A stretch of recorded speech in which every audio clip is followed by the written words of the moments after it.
What's up, everybody? It's Sam Jesse, and I am here with Cam Levins Debro, covering Wake Forest football. Cam, how are you doing tonight?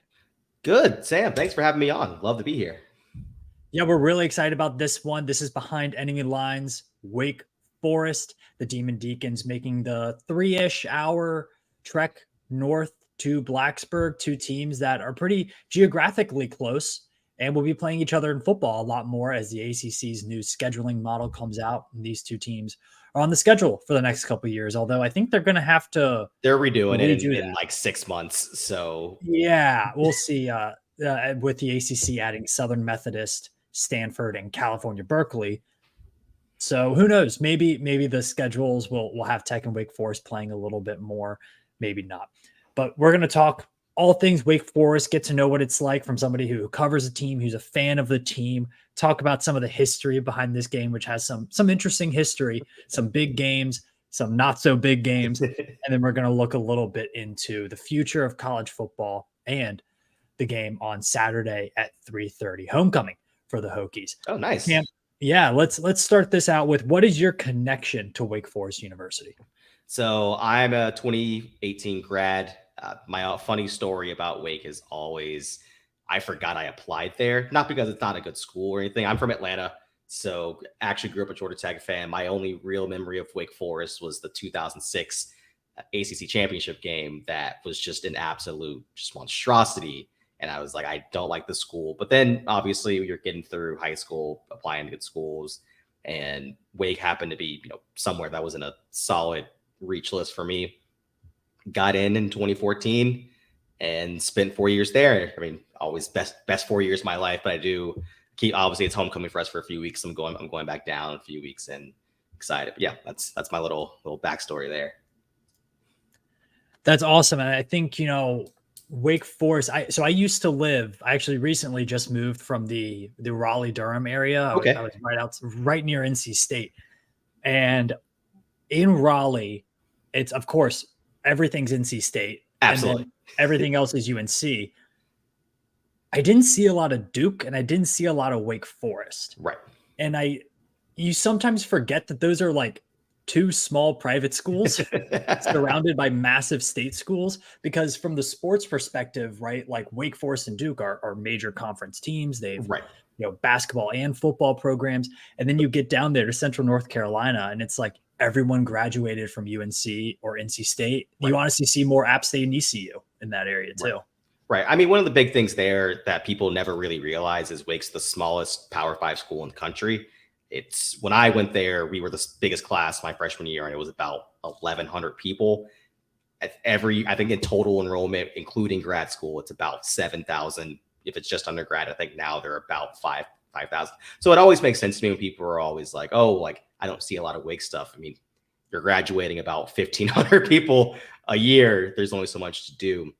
It's always really funny when people around the Raleigh area are always like, oh, like I was just near Wake Forest like the other day. And they're like, why did you drive an hour and a half out west for that? When they really mean Wake Forest, North Carolina, which is where Wake was originally at until, I think it was like the late 1800s or early 1900s when they moved. It's one of those things that has always grinded my gears that Wake Forest University is not in Wake Forest, North Carolina. If they were, it would be absolutely wild to have those four universities within like 3 exits of each other. Oh yeah, it'd be awful. Yeah, that's way too much going on in one little area of the state. All right, which is mostly just still kind of like farm country around there. Outside of there's nothing there. There's nothing in Central North Carolina. So let's talk a bit about Wake Forest and the fandom. Like you said, it's a really small school, so the number of fans is pretty small compared to Virginia Tech or I talked to Jesse Conger for Florida State last week. Right. What are some of your favorite traditions and favorite parts about being a Wake Forest fan?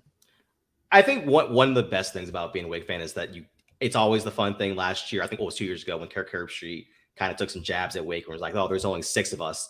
Because while there's, only 1,500 of us that graduate every year, et cetera, we're all a really close-knit sort of fan base. Like it's you see someone walking the street and you yell, "Go Deacs," someone's going to yell it back at you. We're always really connected like that. Rolling the quad, which there's always some debate, a little bit of if rolling TP rolling the trees is like an Auburn thing or if it's a Wake thing. Pretty sure Wake was like the first one to do it, so that's it. It's kind of our little claim to fame. But after every big win, no matter if it's in football or especially obviously if it's over at Duke, UNC, NC State, will roll all the trees on the quad. I think that's one of the best things to do. Especially, I remember my sophomore year, just kind of waking up on on a football game day and being like, and watching us block a kick against App State. And I was like, yeah, I mean, it's App State. They're small, but we're still recovering, and everyone's just running out of their dorm rooms with toilet paper, just finding the nearest tree. And I think that's one of just the fun, dumb things about college.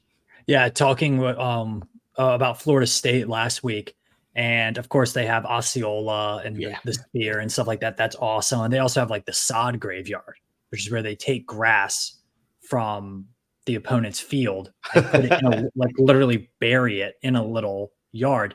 And I was like, that's awesome. That only makes sense though in the context of college sports. And it's like, if you told anyone else you were doing that, they would send you to jail. Yeah, and like the same thing. It's a crime in every other scenario except for like, yeah, but my school just beat UNC. Like that's totally fine. It's totally fine.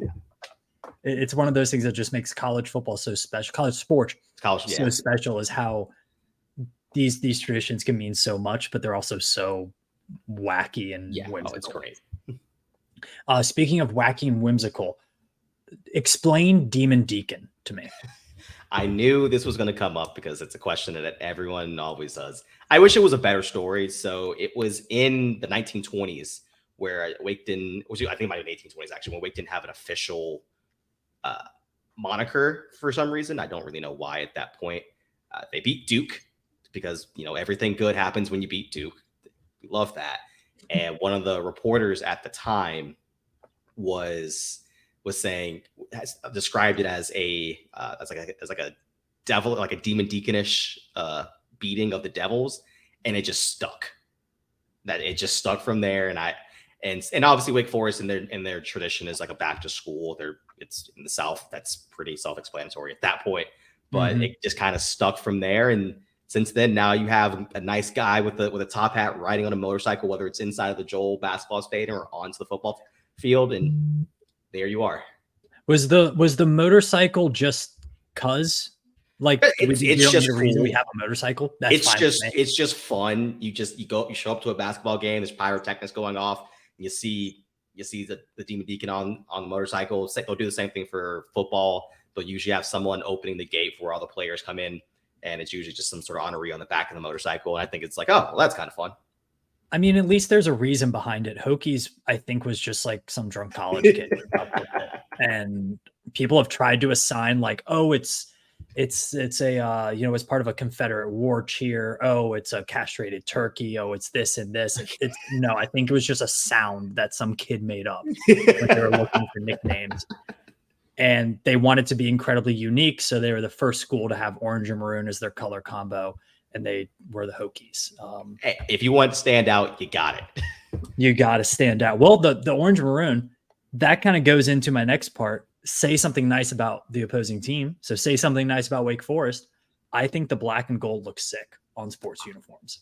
More people should do it. I don't understand why more people don't have that. I think it's clean. It's nice. You can do a lot with it. Love it. Yeah, that is awesome. So you spent some time in Winston-Salem as a student. It's one of those cities, I think there's a few of them in North Carolina, but especially around the South, where they're smaller cities. Not a lot of people know about them as like tourist destinations or anything. Right. But what that does bring is you have a lot of like local mom and pop stuff that stays around. So like, what are some of your favorite local spots around Winston-Salem? So the fun thing about Winston is they've actually grown a lot since I graduated. I went down a year ago, and actually so much about downtown has just been expanded. I love there's a restaurant, Sweet Potatoes. I'm always a big fan of there. It's nice Southern food. I went there the day before I moved in my freshman year. I go back every year I go now. There's a place called Putters. It's close to the stadium. It's essentially just not a sports bar, but it's as close to as one Winston's going to have. And basically everyone goes there after games or even before a game to get great food. And then, if you're a beer enjoyer, Incendiary Brewing is one of the ones that everyone is always like, go here, go here, go here. And everyone loves it. That's awesome. You know, that's kind of what makes it going back and stuff like that so key. It's not just the school and the sports, but it's the town as well. Let's talk a little bit of history with this game. There have been some big matchups, big nighttime matchups in this one. But what Bud Foster's second to last game, I believe, was against Wake Forest. Right. You know, there was a big, I believe, Thursday night game. I think 2007 Thursday night. That was Wake Forest was in their all blacks. Virginia Tech was in all white. Tech won the game. It looked really cool. That I don't know why that game sticks out, like visually sticks out to me. I love the contrasting. I know there was a game, I think, the Duke's Mayo Bowl where, you know, Carolina, North Carolina wore the blue, South Carolina wore all red. I love just contrasting matchups like that. It always sticks out. Yeah, and there have been some big games. I think this year, we'll talk about this weekend's game a little bit, and it's maybe big for different reasons. But we have to talk about one of the classic games to ever be played in 2014, the 0-0 game. I was there touring Wake Forest with my sister. You were there as a student. It was. I have a story from one of the Wake Forest's players' perspective that go for that. I'll go for that first. Shout out Jordan Garside, fullback from Wake Forest. Okay. I actually met him when he was living in Blacksburg. Okay. And met him through church. And I remember asking about the game. He's like, yeah, people in Blacksburg always ask me about it. And I was like, what was it like playing in that game? Virginia Tech was decently heavy favorites, not massive, but decently heavy. And every weird thing possible happened in that game. There were weird turnovers, weird penalties. Guys were dropping passes for both teams. Like, if you look at the box score of that game, gross. Neither team really moved. No. So it was just kind of punts in between midfield the entire game. Like, no one really got to the red zone. Nobody missed field goals. The game just kind of happened. And he was like, you know, from our sidelines, part of us like, we're really jacked up. We're excited. We're playing Virginia Tech really well. We're in this game. Then their other half was like, we're playing terrible. This is awful. We're missing assignments. We're getting penalties. There's turnovers. It's awful. And he then said, you know, we had a good kicker and it worked in overtime. Wake Forest wins that game 6-3 in 3 overtimes, I believe. Yep. From your perspective, what was that game like? So, I mean, again, I grew up in Atlanta. I went to a bunch of UGA, Auburn, Georgia Tech games. Going to Wake as for football, watch football was just a different breed for me. It was they were coming off basically the end of Jim Grobe, where there were a lot of guys on that team that frankly should not have been playing Power 5 football. Like, let's just call a spade a spade. They should not have been there. I believe it was our senior day that there's always a little fun tradition with the senior not football players where you got to make it to the tailgate. We'll just say that. And so it was a very empty stadium at that point because everyone's just kind of just drunk and just at home from that day. And I remember being in the front row of a few of my friends and just watching this and going, this is the worst game I've ever seen in my 18 years of being on this earth. I don't know what's happening, but I mean, you kind of expected it from Wake's perspective because they were so bad on offense. That's kind of where things cratered, that we weren't really interested in, you know, John Walford or any of the offensive players at the time. We had the Kennel counter, which was our punter, Alice Kennel, who we were just like, how many times is he going to punt this season? Like, that was what we were focusing on in this moment. And then when you see the lovely arms up in the air when it's 0-0 and Wake misses a kick, we're like, wait, there's like another 30 minutes of this. I can't take this. But we stayed, and obviously when Wake hits the winning field goal, me and like about 10 of my friends try to rush the field.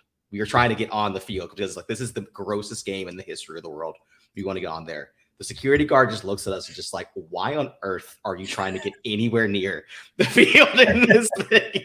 I was like, look, it's a historic. I told him this is a historic game. This is going to go down in the record books. And he looked at me like I was crazy. And then now you look back, and I think David Hale from ESPN wrote an oral history about this a few years ago. And I'm like, this game is famous for how awful it was. And of course, you have Oh, excuse me. You have the Frank Beamer meme where he's Yeah. yes with the 0-0, and the reason the reason he's up at like yes is because Wake Forest missed the game winning kick, actually a 37 yarder. Yeah, it As was a time chip ran shot. out. It Yeah, was absolutely nothing. yeah. Ends up they Wake ends up making a 39 yarder to win the game there. Um, a really gross overtime too. Like neither, I think Virginia Tech picked up one first down, Yes. and that was the only first down picked up in overtime in 3 overtimes. So it was really, really bad. But just what a disgusting moment. You know, Living in it for me. yes, it is one of those. It's in college football lore, and just happy to be part of something bigger than myself. That's about all. That's about all you can say. So let's continue to talk about it on the field a little bit. I've asked everyone this, and I think it's a really important question, maybe even more important than the game this Saturday, where we're in a college football world that is ever changing, consolidation of conferences. Are we going to go to this Premier League college football? Are we going to redo the whole system? No one really knows. Right. And then kind of stuck in there are the fans of these programs kind of saying, is what I love like still gonna be a thing? And I know I talked with Pittsburgh and Virginia Tech are a little bit more on that level, kind of similarly with the athletic department. Wake Forest as a small private school is in a totally different stratosphere. Right. What are your vibes going into not only this next offseason, but the next 5-6 years where we don't really know what's going to happen with college football? Right. I mean, the vibes next year. I mean, until the grant of rights is broken, until that's broken, we'll let that air out. In terms of college football as a whole, I actually had an interview with Matt Brown, who works in a lot of the realignment space, and it didn't give me the warm and fuzzies because I mean, if you're a school like Wake Forest, it's hard. It's hard because you're already trying to punch up in terms of like you're a small school. When it comes to the transfer portal, we're already having to deal with not being able to get guys in who aren't either rising sophomores or grad transfers. In the NIL space, I mean, our head coach 2 weeks ago pretty much laid it out. We're not going to be competitive in terms of like an Ohio State or Georgia in terms of NIL deal if they come calling for our players. We try to keep our own, but there's only so much that we can do. That next step of, hey, you need to be hitting on all cylinders and money and eyes and everything. It's hard just because of just who you are. I think eventually we end up in this sort of Premier League sort of situation, which I just don't know how many it's going to be. I don't know if it's going to be a 16. I don't know if it'll be 32. I don't know if it'll be 68. I've always leaned towards more because not just because I'm a Wake fan. I want my team to be in there, obviously, but from just a logical standpoint, there's either two scenarios you go through here. Scenario one, which is it's like 16 teams and it's just really that group of teams, or it's 68 because when you get to like the 32-48 range, you're now asking the teams like a South Carolina or a Pitt or a Michigan State. Someone's going to have to take losses here. At a certain point, someone's going to have to be the team that's taking a loss. Everyone can't sit here and be a 7-2, 8-1 team in whatever format you're working with in a 32 or 40 or 48 team league. That's kind of why you keep the teams like a sometimes Stanford, but like a Vanderbilt, Indiana, a Oregon State up until this year, but you keep the teams that are around because they're usually the ones that are the punching bags. And not that I think Wake wants to be a punching bag, but again, try selling this to Michigan State right now, who's about to spend $8 million on a coach, that to their fan base of, you guys are in the Super League, but you guys are going to go 1-7 every year. That's a really hard sell.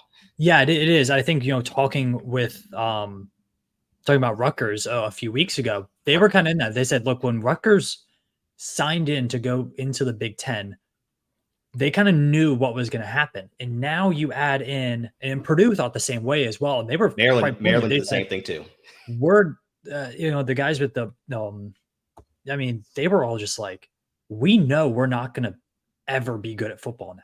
Like, it's not going to happen. For basketball, it's great for a school. Right. Like Purdue, but for football, they're like, we don't have a shot now. And I don't think you want to be in that scenario. So I've always kind of leaned to, like you said, like the 68, maybe even up to 75. And you kind of set it at, hey, you have to invest X amount of dollars into your program every year, which is fair, in order to be in this. Yeah. Because some universities are just going to say, that's not for us. That's not how we want to do our athletic department. We're going to go play at a different level. And that's fine. But, I think the idea of 30 teams, 25 teams, something like that, it's just not, sports don't work like that, right? No. Non-professional sports don't work like that. No, and I think the other part is part of, obviously the part of college sports that we all love and enjoy is beating the hell out of the dude next door to you. Like, I know you like, whether Virginia and Virginia Tech are either good or just absolutely terrible, the Commonwealth Cup still means something to each other. For Wake, UNC, Duke, NC State, playing all four of those schools, that matters to everybody. That maybe not necessarily Texas playing Texas Tech, because there's always some weird stuff going on over there. But for the most part, playing the teams that are nearby to you matter. When you drop that down to 16 or even 20, 24 teams, are you expecting everyone from University of Washington to go to buy flights back-to-back weekends to Ann Arbor and Tuscaloosa and Clemson? They're not going to do that. Like, they're not going to do that. And we already see and I could go on a tangent with this, but we already see with the TV money and everything, TV money is starting to dry up at a certain point. Just look at what happened to the Pac-12. At a certain point, people are cutting the cords. Not everyone's. You add another subscription to people's bills right now, they're going to go crazy.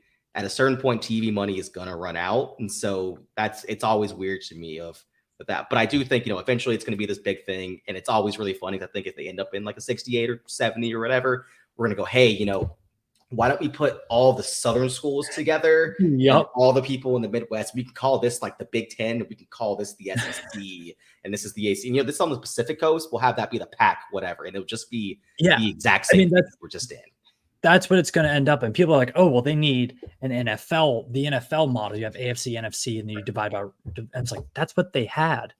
That's what it was. You had the Big East, and then the ACC, and then the SEC, and then the Big 12 and the Pac 10 at the time. And then the Big 10 was, Midwest. Right. You had it made already. It's just fine. I think it'll be really interesting, programs like Virginia Tech. And I think Virginia Tech like to think of themselves as one of the big boys athletically, maybe not in terms of wins, but in terms of fan engagement, money. Brand. It's people know the Virginia Tech brand. You're up there, right? And it's like, okay, if we're feeling like we might be left out or something, right?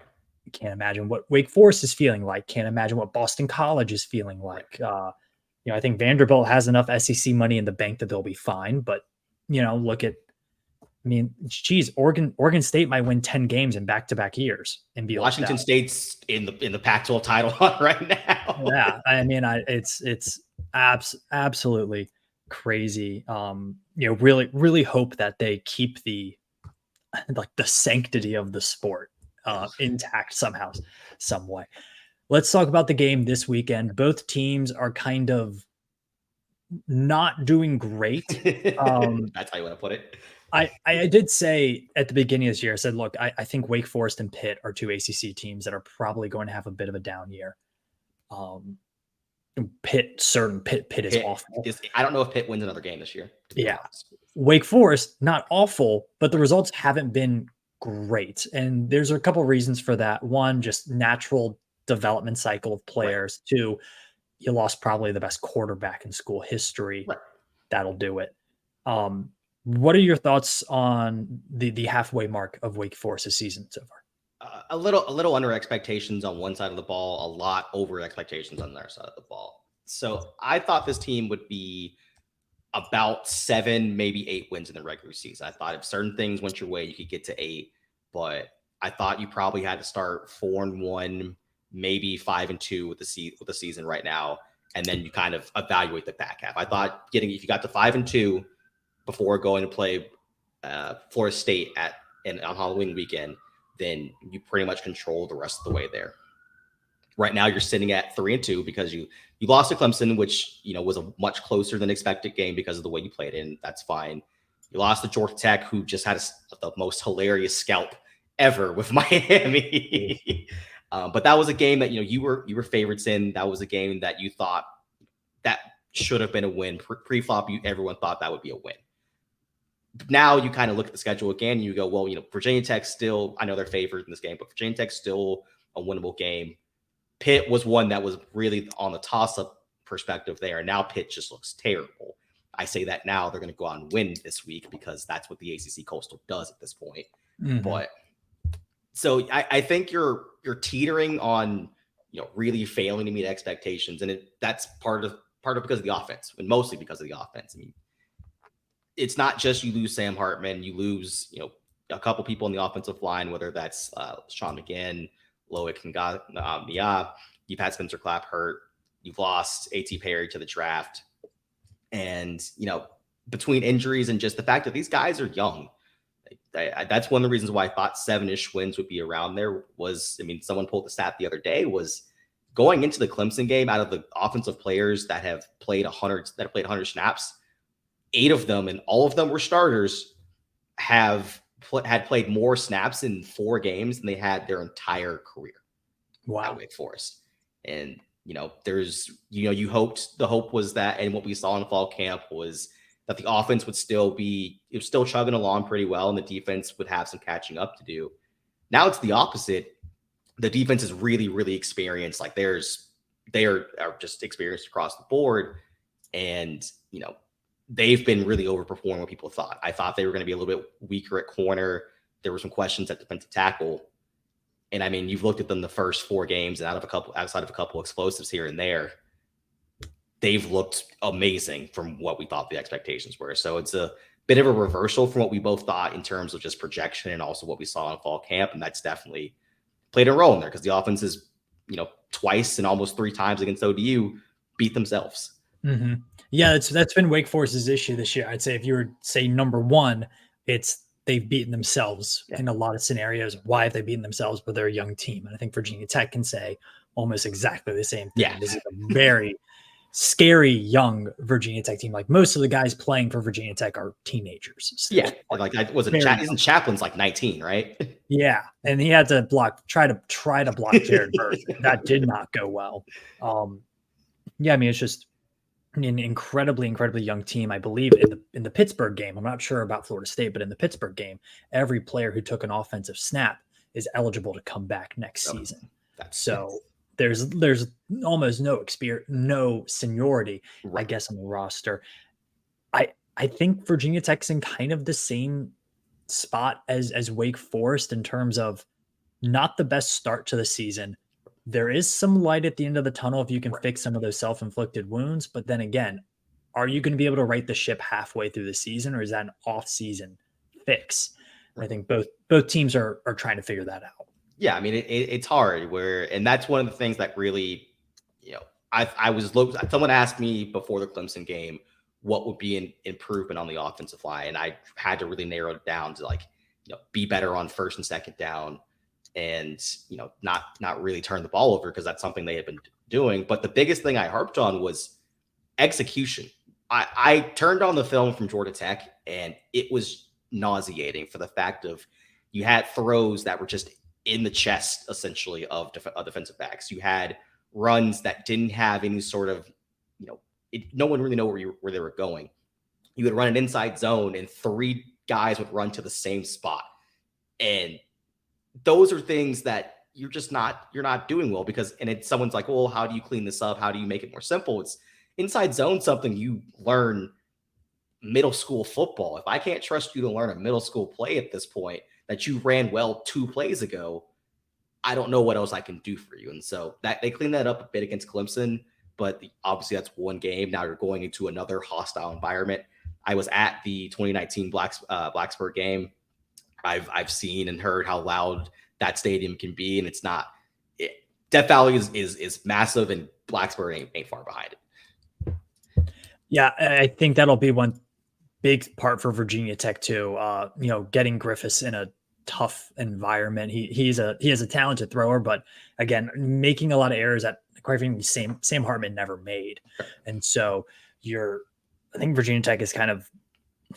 That's like their best skill right now is when they've played at home and they've had things going their way. It's actually been a pretty good team this year. Look at the Old Dominion game and the Pittsburgh game. Now those aren't great competition, but you were kind of firing on all cylinders on those games. And I think that's if you're looking at Virginia Tech to win this game and the spread is really, really close. It's a 1.5. Yeah, pretty much. I mean, basically toss-up game, Right. a little bit of a hook for Virginia Tech playing at home. If you're Tech, you're kind of saying, hey, home field advantage can help us out. Couple pre-snap penalties from Wake Forest, and we're good to go. Right. What do you feel about the second half of this Wake Forest season, and what do you feel about the game on Saturday? I honestly think the next two games are going to decide it. And I know like the coach will never say that it's urgency, et cetera, et cetera. Look at the rest of the schedule after we play Virginia Tech this week, and then we host Pitt for our homecoming next weekend. After that, you host Florida State at home. Then I believe it's a Friday night against Duke. Then it's NC State, Notre Dame on the road, and then Syracuse. Like Syracuse looks a little hurt. That's fine. Who knows when Riley Leonard is ever coming back? But Duke still is a pretty scrappy team. You're hosting NC State. NC State has a house of horrors whenever they come to Winston-Salem. That's never really a given game.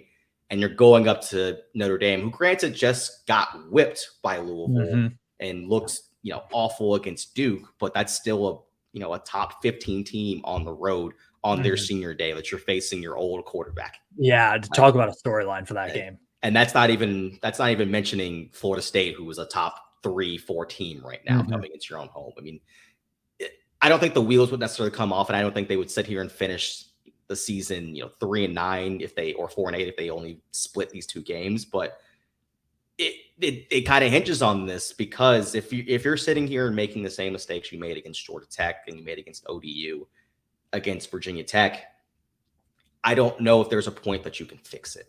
I just don't know if, like, at a certain point, like, there needs to be growing up. And it looked like last week there started to be some growing up of, okay, people were actually still staying on assignments. There weren't throws that looked terrible. There were some missed throws. Let's get it straight here. But it wasn't, you weren't putting it in the chest like you did against ODU, where someone just dropped the pick six again. I feel fine on this game. I think it's going to come out to the red zone. One of the biggest things I've definitely seen is it's a stoppable force versus a movable object. Wake Forest has not been good in the slightest in the red zone, and Virginia Tech has obviously given up 100% of their scores when people have gotten to the red zone. Time. And I know there's been some stuff. I think there's strength and weakness for Wake here, but I know the passing defense for Virginia Tech is pretty good. I know Wake respects their corners. The run defense down has been really horrific. Has been awful. I'm pretty sure Virginia Tech leads the country in runs over 50 plus yards allowed or something like that. I believe they're at 10 now. That's an issue when you're 5 games into a season. You're giving up 2 a game. That's not great. And so I think that kind of plays into what Wake's going to want to do here. I was talking to someone earlier today of, don't be shocked if this game is, a 2-hour, 30-minute just extravaganza where 2 guys just run the ball, because I know Virginia Tech really wants to run the ball, which is, what Wake's strength is right now. And I know Wake's wants to limit, how much they can actually, put the ball in danger, whether that's through the air or just pass protection in general. And, I think they see, hey, people are running the ball well against them on outside zone.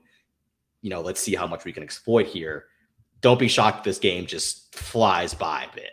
Yeah, I think that's a really good observation. Both teams do want to be able to run the football in this game.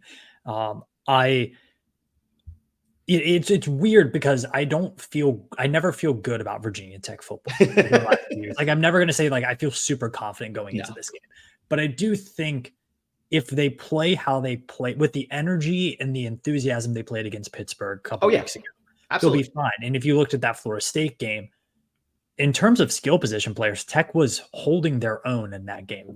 The issue was the line of scrimmage. And, yes, is the talent level at Florida State is more than Wake Forest. That's pretty obvious, but it's still like, it's not as much Jimmy's versus Joe's issues. It's like, do you know who you're supposed to block? Do you know which gap you're supposed to fill? And is your linebacker going to come out and actually hit an A gap or a B gap, or he's going to sit here and get washed 5? Yeah, and it's like impossible to kind of predict that going into a game. Like, okay, are you going to know your assignment for this game? Yes or no?